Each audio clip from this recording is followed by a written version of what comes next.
Um, this stories of Elisha are some of the great stories of the Tanakh. They truly are. They're wonderful, wonderful, wonderful stories. And last time we were working on chapter 4. We went through 2 stories of Elisha dealing with the miracles that he performed. And the first miracle was for the woman who had her husband had hocked everything. He was Obadiah, according to the Tanakh. He was Obadiah, and he had hocked everything in order to be able to save a bunch of the prophets, 140 of them. And when he died, the creditor came to the wife and said, "Well, I'm going to take your sons as slaves, all right, slaves, indentured servants, whatever it is, to pay off the debt." And so she turned to Elisha, and uh, Elisha had talked to God, and the miracle was performed, and she was able to sell a bunch of oil, okay, because the oil kept pouring, all right. And so she was able to pay off the creditor and have money left over herself. And then the second miracle was, which actually was 2 miracles, was one, a woman, the typical barren woman story. Okay, she was very good to Elisha. She made a place for him to stay. And he basically asked her, "Well, what can I do for you? You want me to talk to the king?" Or she goes, "No, I just don't have a child." And he promised her a child. And she said to him, "Well, promising me a child, make sure you're keeping your promise altogether. I mean, I don't want you to just pull this back from me."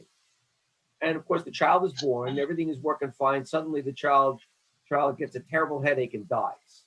Okay, and they put the child on Elisha's bed. She runs to Elisha.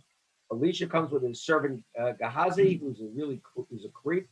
All right, and Gehazi puts the staff on the child, and that doesn't do it. Elisha comes back, lays on the child. Child starts breathing, gives him to a mother, and said, "Okay, we're done. Right? Everything's fine." And by the way, it's always done in private, so nobody can see what Elisha is doing. That's the whole point. It's God's miracle. It's not Elisha's miracle. Well, the third of the miracles is a little bit more public. And that's the one we're going to talk about tonight. We're going to start with that tonight.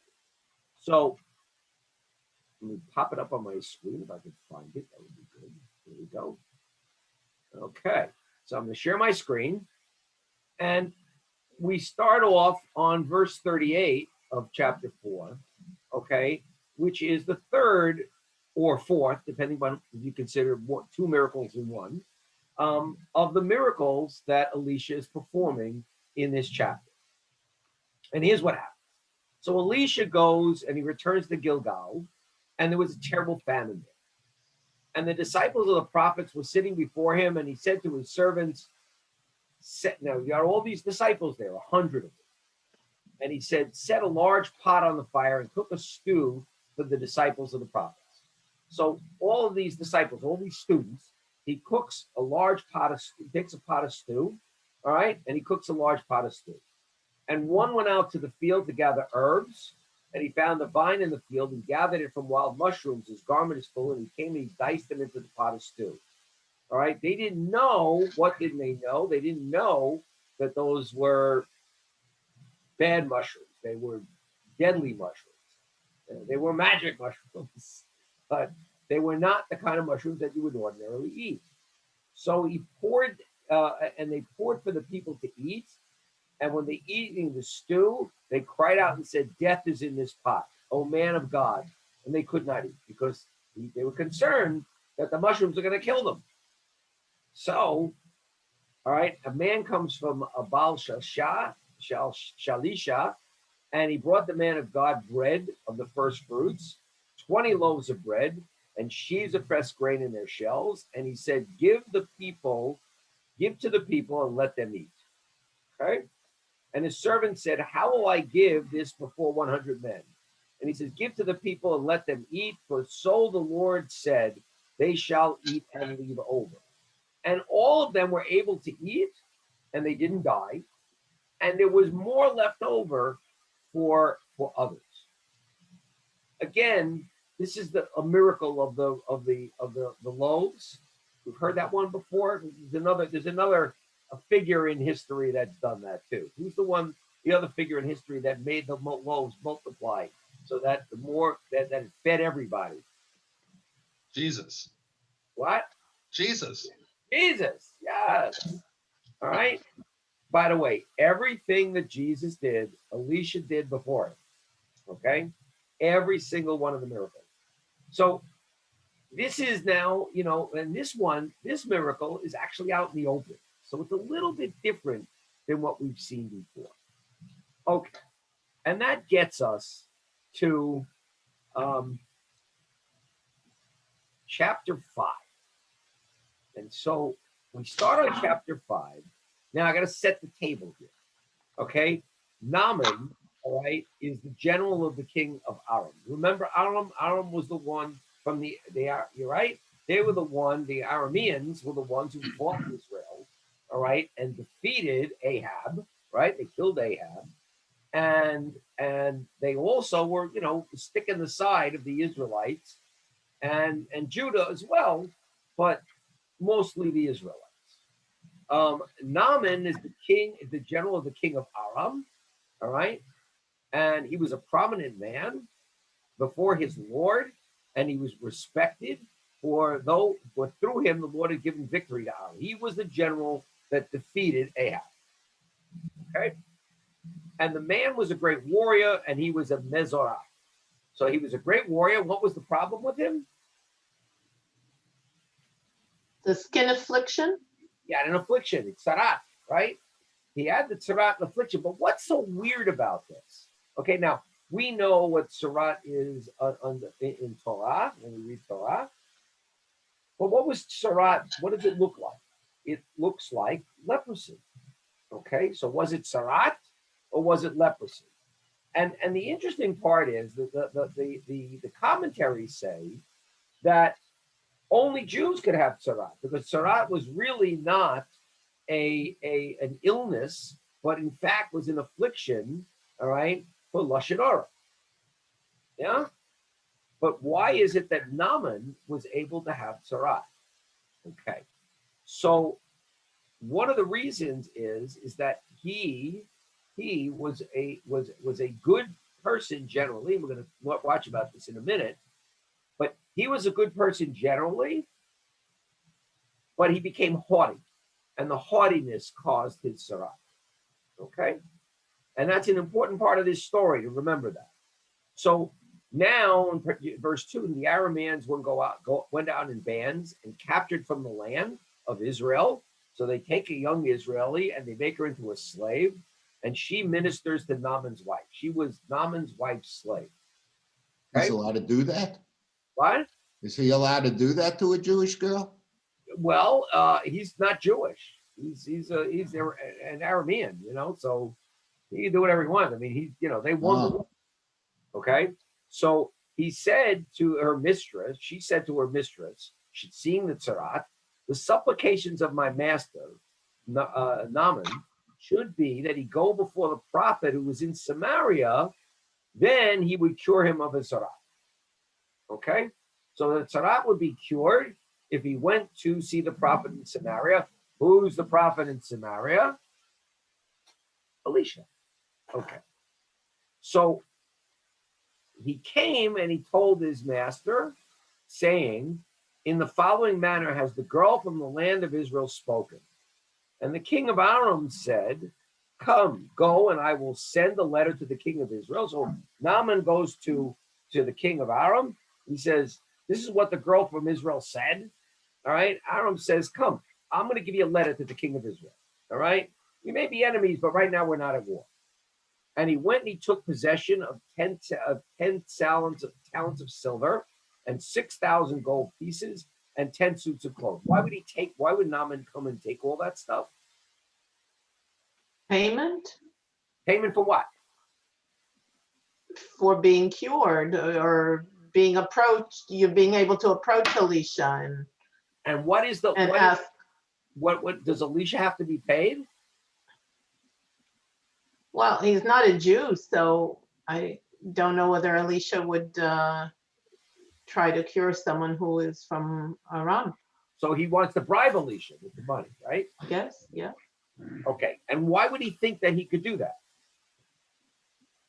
Because the priests of Baal would not do anything for you unless you paid them, which is very similar to what went on in Egypt as well. You didn't get anywhere. You didn't get anything from any of the religious leaders without cash. Oh, occasionally sex, but mostly cash. Okay? You had to pay them off. All right? So this is what he's figuring. I got to, I'm a big shot. I got a lot of money. I'm going to go see this Elisha, give him a bunch of money and 10 suits of clothing. That's a great bribe, and I'll get whatever I need. So, and the letter, by the way, is from the king of Aram. So now he's got an introductory letter on top of everything else. And the letter came to the king of Israel. So the letter from the king of Aram goes to the king of Israel. Why does he send the letter to Israel rather than the king of Israel, rather than send it to Elisha himself? Well, he figures there's a real prophet in Israel. The king of Israel's got to be consulting with this prophet. Little does he know that Elisha and the king of Israel are like, not really good buddies. They're at loggerheads all the time. All right. And this has been going on for years and years. Each of the kings gets into problems with the prophets over there. So, and the king of Aram, and the letter comes to the king of Israel saying, and now when this letter comes to you, behold, I have sent Naaman my servant to you, and you shall cure him of Zarat. And the king of Israel says, what are you talking about? All right. And when the king of Israel read the letter, he rent his garment, he tore his garments like he was in mourning, because he figures if he's not going to be able to cure Naaman, then they're going to attack. Then the Arameans are going to attack again and going to destroy Israel. And he says, do I have power from God to put death and to bring life? Can I do that? That this one sends me, this one meaning what the king of Aram sends me to cure a man of his Zarat? How do I know? I can't do this. He says, just know now and see that he is looking for a pretext against me. But who was the king of Israel at that time? Hang on 2 seconds. I apologize. I should have known that off the top of my head. And I did, actually. I thought maybe it was somebody famous. I think it was Jehoram. It's Jehoram. Okay? Oh, Jehoram's the king. all right, Okay. thank you. Jehoram is the king, all right? And he goes ahead and he says, do I have the power? And what this is really is looking for a pretext to destroy me, destroy Israel. And Elisha, the man of God, heard that the king of Israel had rent his garments, that he sent to the king saying, sent a notice to the king saying, why have you rent your garments? Let me come, let him come to me, send him to me, all right, and let him know that there is a prophet in Israel. What does he mean by saying, let him know that there's a prophet in Israel?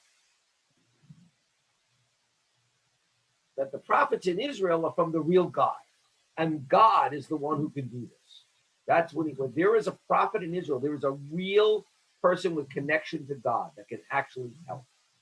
It's not me, Elisha, that's going to help. It's God that's going to do it. So Naaman comes with his horses and his chariots, and he stood in the doorway of Elisha's house. Okay?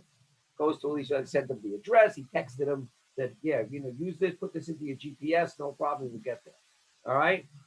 Goes over there, and Elisha dispatches a messenger to Naaman. Doesn't even go see him himself. This is Elisha. He doesn't come out to see Naaman. All right?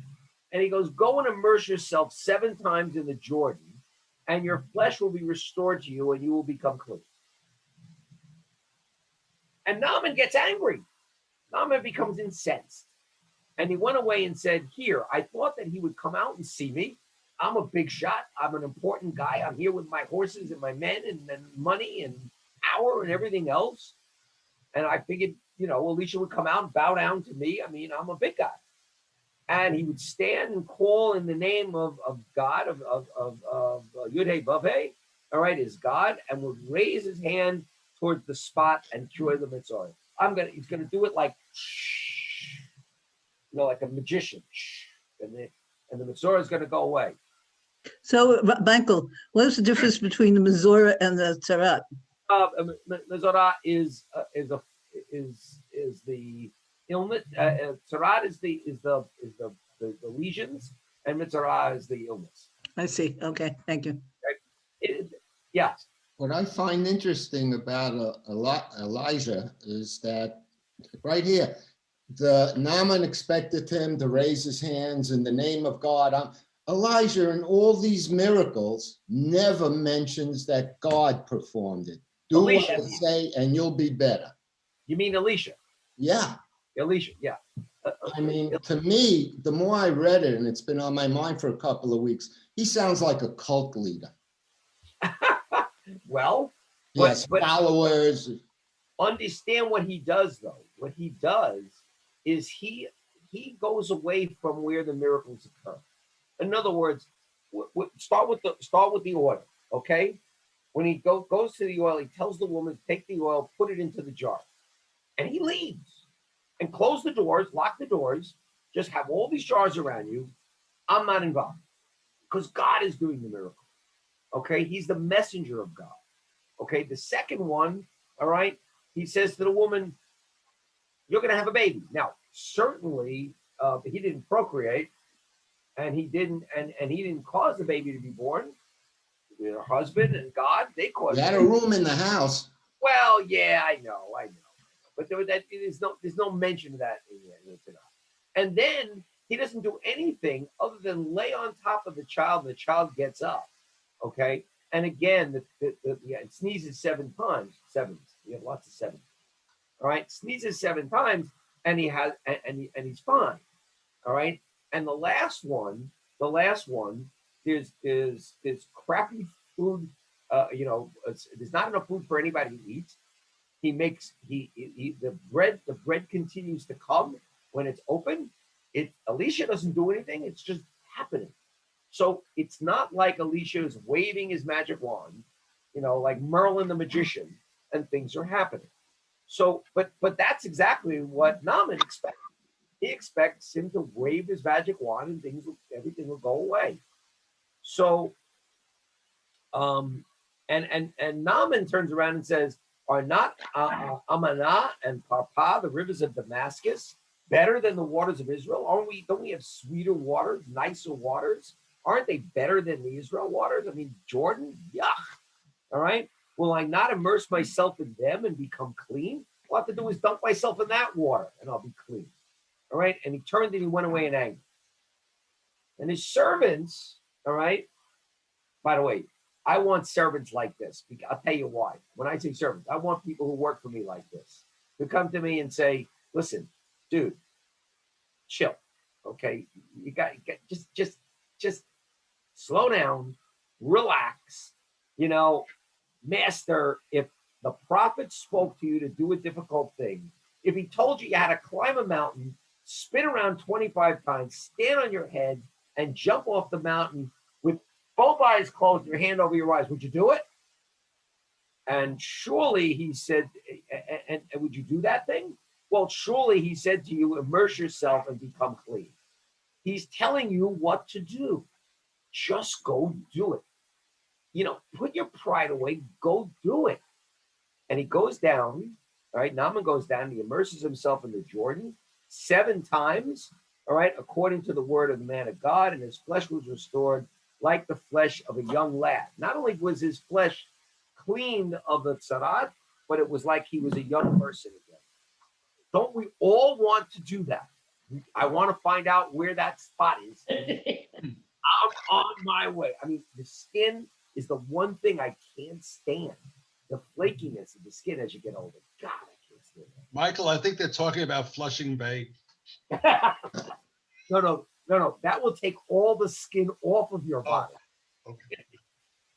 All right. So one of the questions then is why do we have to do it 7 times? Why does he have to go in and dunk himself in 7 times? Okay. And again, 7 is a number of miracle for God. It is a symbol for God because 6 days God created the world and the 7th day he rested. there are sevens all over the place. And that is why the seven, dunking 7 times is so important. So now he's all clean, and he goes and he returns to the man of God. He and his entire camp. So all the guys with him, all the servants that did this wonderful job and got him to go do it. And he came and stood before him, meaning Elisha, and he said, behold, now I know there is no God in all the earth except in Israel. And now accept the gift from your servant. Now he says to Elisha, I know that there's only one God. Okay, is he suddenly becoming a Baal Tshuva? Is he becoming a convert? Not quite. What he's becoming is somebody who believes in the Noahide code, and therefore accepting the fact that there is only one true God. Okay? And he's saying that one true God is the God of Israel. Okay? He's not saying he's going to convert to Judaism. He's saying, I know there's only one God. And we knew this before. We saw this one before. All right? Because remember when Abraham had rescued and defeated the kings and rescued the people from Sodom, all right? Of him it was said also, they said, this is because there is only one God, and it's the God of Israel. Okay? God, it's Abraham's God. Okay? So they have the same concept here. So there is no God in all the earth except in Israel, except the gift from your servant. And he said, as the Lord before whom I have stood lives, I will not accept. And Naaman urges him to take it, and again, Elisha refuses. Why does Elisha refuse the gift? He didn't do anything to deserve a gift. God did it. Why? Because God did it, and he was just acting as a messenger, and you don't get paid for stuff like that. That's actually one of the great lines of the sages. That's exactly how they interpret it. And there are some sages, however, that interpret it a little differently. And here's how they interpret it. They say he wouldn't accept the gift because that gift was coming from idol worshipers. And you're not allowed to take anything from idol worshipers. And therefore, he couldn't accept the gift from an idol worshiper. I like the first one better. I like the one that Mark did better. So now Elisha is saying, no, I'm not going to accept the gift. And Naaman says, now, if your servant be given a load of earth, if you will give me a load of earth as carried by a team of mules, all right, I would like a load of the earth here in Israel. And your servant will no longer offer up burnt sacrifices to other deities. I am not going to offer up sacrifice to anyone else. The only one I'm going to sacrifice to is the one God. Because I just figured it out. You taught me something. So now we have this arrogant guy who starts off arrogant, winner, big shot. And now suddenly he's humble. And he's figured out something. And he's beginning to understand that he doesn't have all the answers. And that's one of the important parts of this story, is that Naaman is actually growing through this process as a human being, beginning to realize that when you are humble, when you recognize the fact that you don't have all the answers, you will have a better life. You can find God in that. And so here, and then he says to Elisha, this is a beautiful line. He says to Elisha, for this thing may the Lord forgive your servant. Please, Elisha, help me have God forgive me. But when my master comes to Beth Rimmon to prostrate himself there before Baal, all right, and leans on my hand, and I will prostrate myself in Beth Rimmon. When I bow in Beth Rimmon, may the Lord forgive your servant of his king. I know that I'm not really idol worshiping, but I don't have a choice. I don't have a choice. Remember, he's not required under the laws of Israel to die for faith. He's only in the Noahide code. So if he just goes through the acts and doesn't actually worship Baal, everything is fine. He's not violated the Noahide code that way. And he said to him, and of course, Elisha says to him, go in peace. So he's telling him that it's okay for him to do that. And he went some distance away from him. So he goes away from him. Now, his buddy Gehazi, Elisha's servant Gehazi, and I've only got 2 minutes left. So we're going to try to get to the end of this. His servant Gehazi, all right, thinks to himself, hey, my master stopped Naaman, this Aramean, from giving. Because, he wanted to give you all this stuff, gold, silver, nice clothes, by not taking from his hand what he brought. And the Lord, as the Lord lives, I will run after him and I will take something from him. I'm going to go get something from him. This is nonsense. I mean, the guy came in and got cured. And Gehazi chases Naaman. Gehazi's a real creep. All right. Chases Naaman. Naaman sees him running after him and he leans over the chariot and he says, is all well? Is everything okay? He thinks it may be something wrong with Elisha. And he says, well, yeah, all's well. My master sent me. He just now, 2 youths have come from Mount Ephraim, of the disciples of the prophets. Please give me a talent of silver and 2 suits of clothing. And Naaman immediately suspicious of this.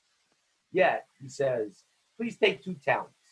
And he urged him, and he tied 2 talents of silver in 2 pockets and 2 suits of clothing. And he gave it to his 2 servants.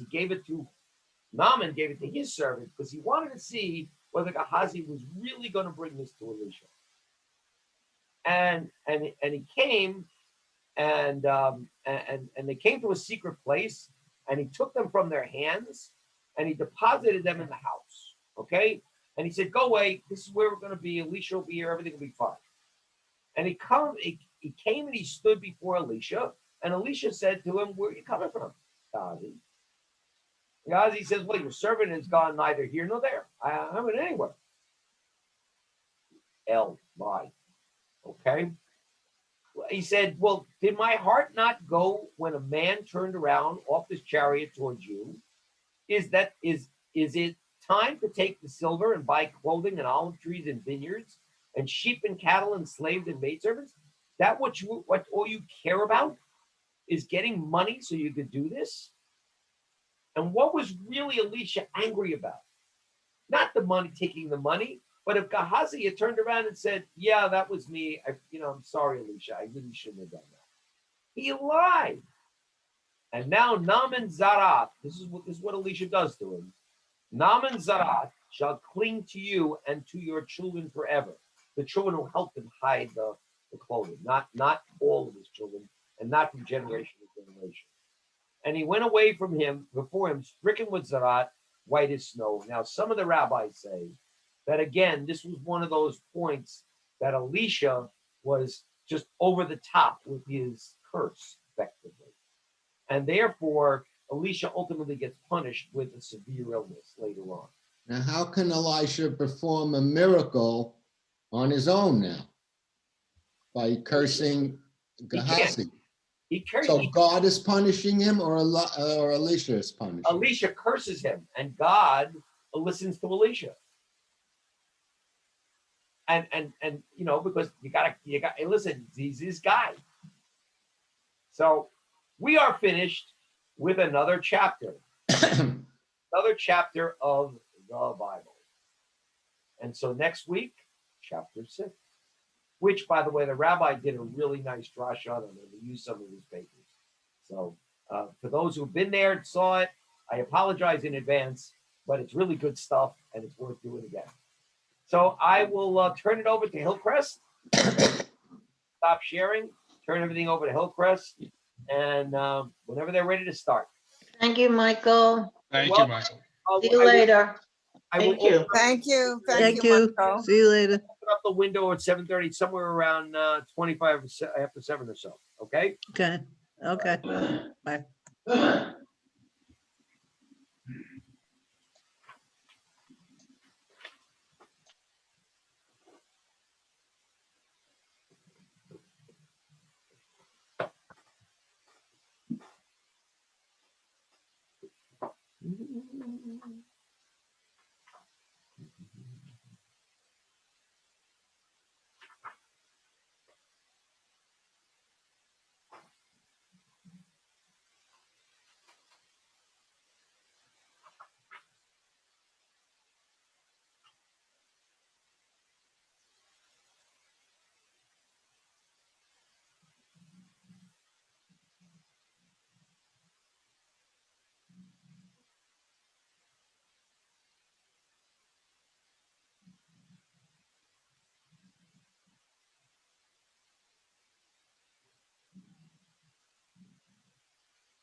Iris, you muted.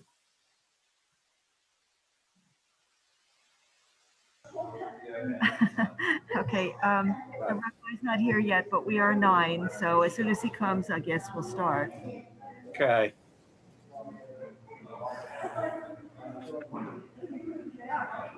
He just walked in. Let's get started.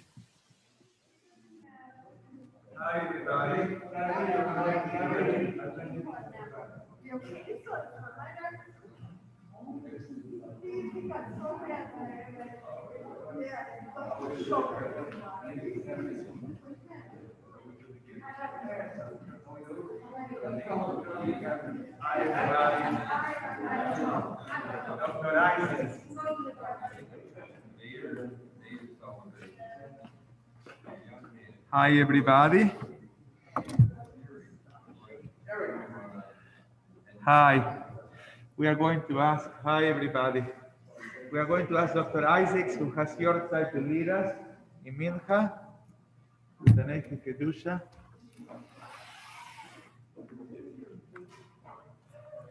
I will open the page for you. Dr. Isaacs. Oh, turn right to it.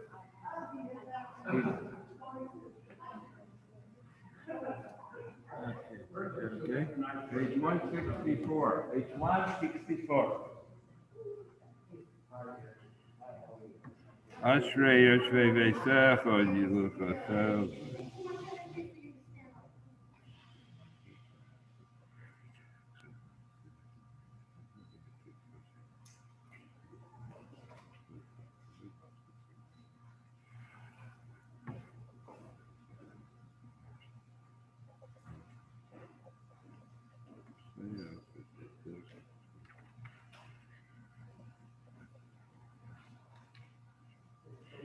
Yelasinei Dever Pi, Berachal Basar Shem Kodsho Li'olam Voed, Vernachta Neverach Yach Me'atov Yerolam, Hallelujah. Yiskadav, Yiskadav, Shemei Rabba, V'yamod V'rachar Usei, V'yamlech Machusei, V'chai Yechon, V'yamechon, V'chai V'chol Beis Yisrael, B'gol V'zman Kori, V'yimro Amen. Yehei Shmei Rabba, V'rach Li'olam, Hallelujah. Yisbarach, Yishtabach, Yisbar, Yisramam, Yisnasei, Yisadavis Levasalal Shmei Kudish Shabbat Elam Kol Dachasa V'Shirasa Tishbachasa Nachamasa Damira Miyama V'Imra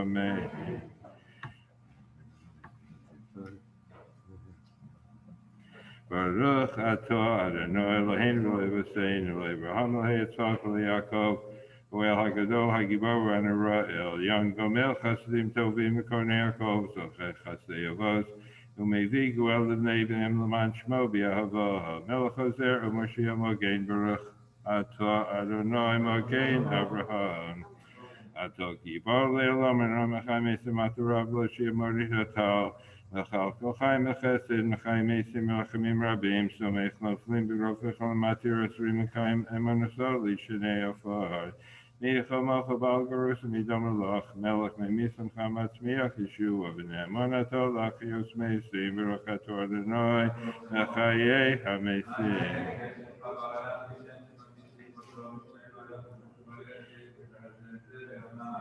Nekadesh Yishem B'Olam Kishem Shemakdishim Oso B'Shmei Maram Karkasu V'Yadim V'Achakar Zeh El Zev V'Yomar Kadosh, Kadosh, Kadosh, Nights V'Os, Moritz Kavado, Liyamasam, Baruch Yomeru. Rakaran Ramin Kom, Edivrikot Shechaka, Suv Lemar. Yimloch Adonai Li'olam Ha'yachsim L'Dovedor, Hallelujah, Hallelujah. Nagid Golech, Hanetzot Netzachim Kedushos Kanakdish, Yishifchach Aleinu Mipil Yemoshem Voed, Ki Amel Kadosh Kadosh Ata, Baruch Atah Adonai, Oel HaKadosh.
Iskadav iskadav shemei rabba v'yamod rachid v'sei v'yamelech machlasei v'chayechon v'yamechon uv'chayet v'chol beis Yisrael v'gol v'zman kariv v'yimromein Yishmei rabba barach v'yolam ameyamaya Yisbarach v'shtabach v'yisbarach sheman v'yisnasei v'yisadav v'sloi v'sol shmei t'kudish v'diyachu v'elam kol b'chasa v'shirasa tushbachasa v'akumatsa damiram v'yamov v'yimromein Yisrael to Shanavos on the Chayisha, Kadamavu, and the Ishmael Vimromain.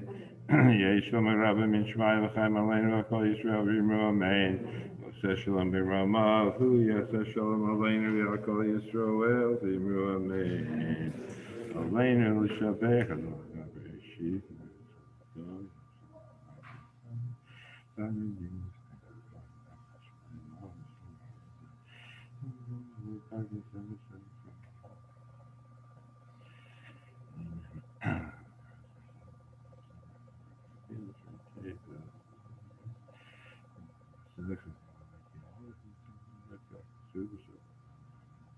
ונאמר אל המלך כל הארץ ביום ההוא יהיה אדוני אחד ושמו אחד.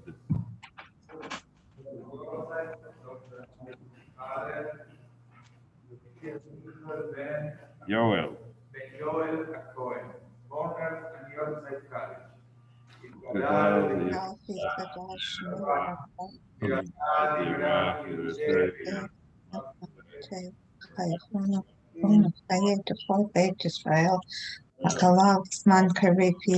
Amen. Yehi Shmei Rabba Mevarach Le'olam Olamei Amaya Yitbarach V'Yishtabach V'Yitadar V'Yitala V'Yitala Shmei T'Kudisha Baruchu V'Elam Tachshirata Tushbachata V'Nechmata Amiram B'Yamav V'Yimiru Amen. Yishlama Shmaya V'Chayim Leina V'Yokol Yisrael V'Yimiru Amen. Ase shalom b'mamav huya ase shalom aleinu v'yokol Yisrael v'yimeru amen. Hey, Rabbi Shabbat, Aleinu v'yokol Yisrael v'yimeru amen. Ase shalom b'mamav huya shalom aleinu v'yokol Yisrael v'yimeru amen. Mary, who can we choose to lead us in Mary? What about Howie?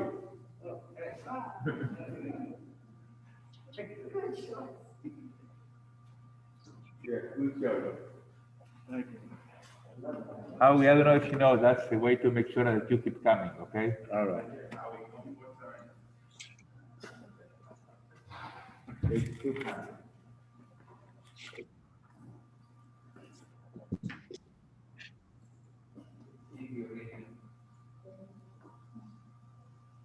V'hurach lo michaper abon v'lo yishkit v'yabala shiva kol v'lo yikol chomato Adonai Hashem al yanenu b'yom karenu Achu et Adonai barach Adonai barach l'olam v'ed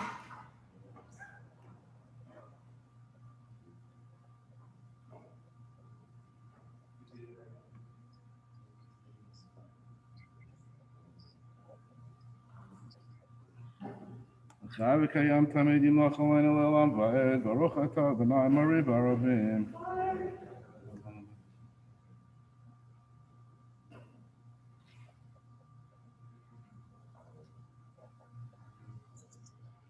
Yavas ve'al tasem imenu olamim Baruch atah Adonai hebamo Yisrael Shema Yisrael Adonai Elohim Adonai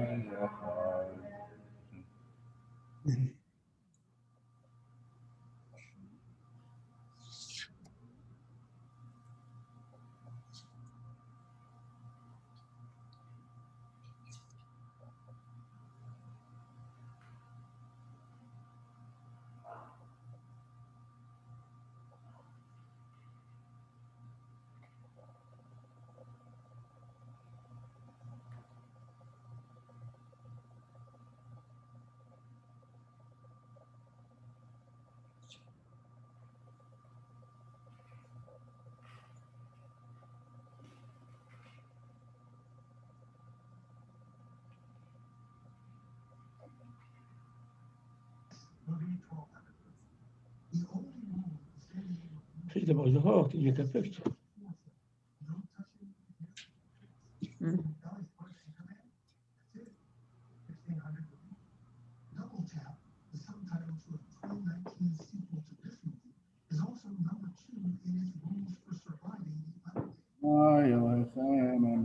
Okay. Okay.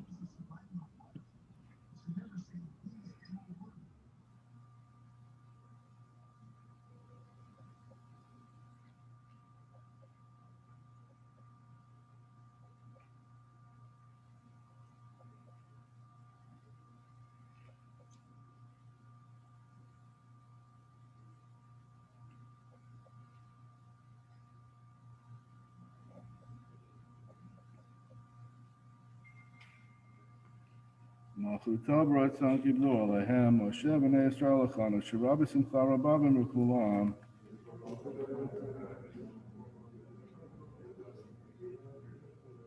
נפלו קראו בניך בוקר לפני משה, זה אלי ענו ואמרו.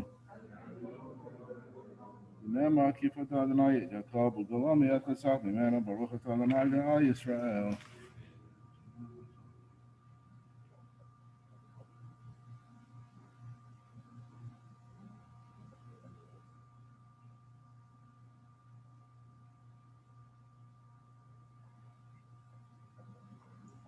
ושמוע צאתנו ובאנו לכם לשלום את אוויר עולם, ברוך אתה אדוני שמר עמו ישראל לעד.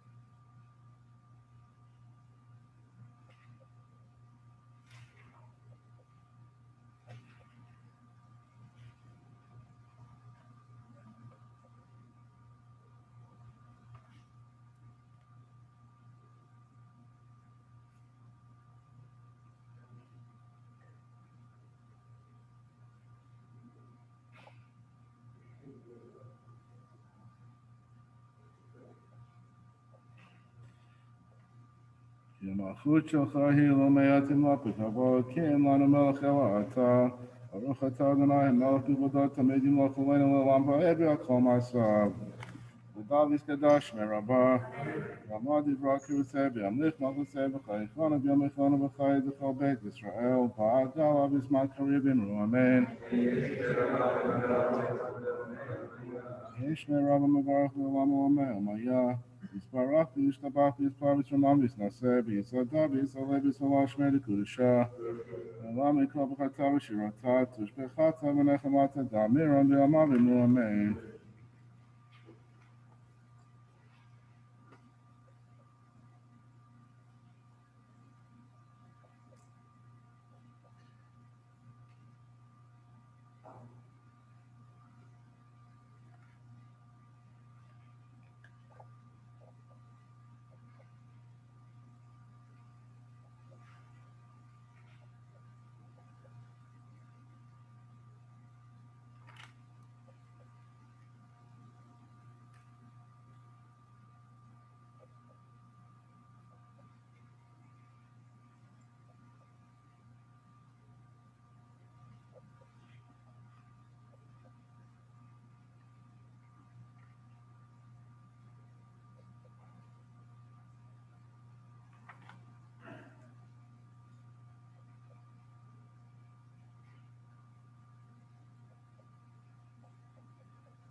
ישגדל וישגדש מרבה, יעמד יברק ירצה וימליך מלכותי וחייכון וימיכון וחי לכל בית ישראל, בעגלה בזמן קריב אמרו אמן.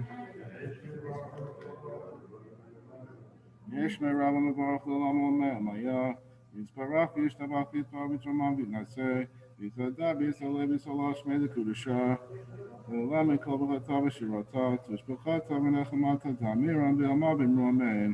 יתברך צאן הון ובת הון בכל ישראל קדם עוון דבשמיא ואמרו אמן. יהי שלום הרבה מת שמיים וחיים עלינו ועל כל ישראל ואמרו אמן.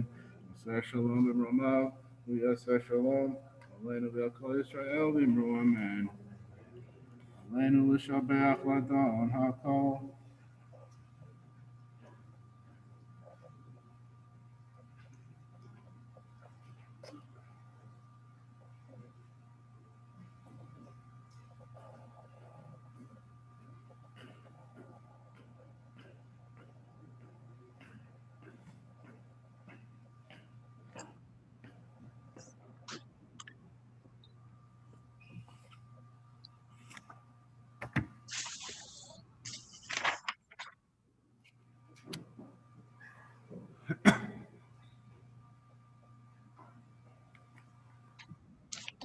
Nema, Yaya Adonai lemelech haaretz.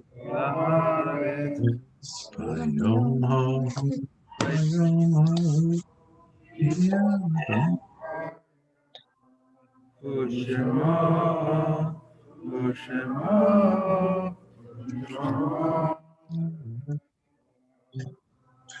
This evening, the 24th of April, we observe the yahrzeits of Rosalie Baker, mother of Gary Baker, Dorit Berenstein, mother of Annalie Sternberg, Joseph Katz, father of Stanley Katz, Max Shedlin, father of Connie Solomon.